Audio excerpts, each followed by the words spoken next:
Ωραίο είναι. Ναι. Έχει απίστευτα πολλά πράγματα να κάνουμε. Σίγουρα αύριο θα το εξερευνήσουμε. Αύριο θα το εξερευνήσουμε όλο.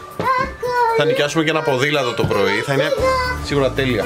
Λοιπόν, δεν έχω πάρα πολλά πράγματα να πω αυτή τη στιγμή. Γιατί είναι τόσο χαρούμενη που θέλει αμέσως να φύγουμε από εδώ. Το μόνο που μπορώ να δείξω αυτή τη στιγμή είναι τα δωμάτια. Το δωμάτιο είναι ένα δωμάτιο κατασκήνωσης. Αυτό είναι το κρεβάτι της Αφροδίτης για σήμερα. Ο μπαμπάς και η μαμά θα κοιμηθούν εδώ. Ναι, αλλά δεν έχει μαξιλάρι. Λοιπόν, είναι ξύλινα σπιτάκια, είναι φοβερά. Είναι μία κατασκήνωση που λειτουργεί λογικά το καλοκαίρι. Μόλις τελείωσε το κατούριμα. Η ώρα είναι περίπου 6. Είμαστε στο Ράτζο απόγευμα.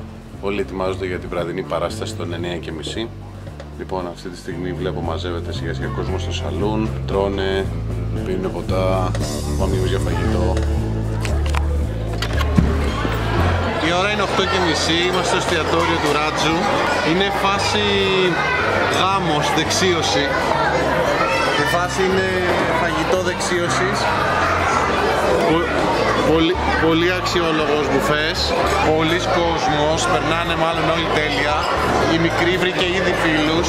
Είναι η πρώτη φάση που κάνω vlog με αυτή την κάμερα, γι' αυτό είναι και ένα τεστ για αυτήν.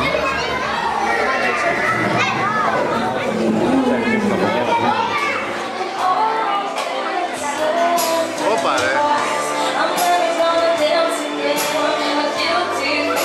Δεν έχουμε προλάβει να κάνουμε κανένα vlog. Ήσαμε σε βραδιά καραόκε.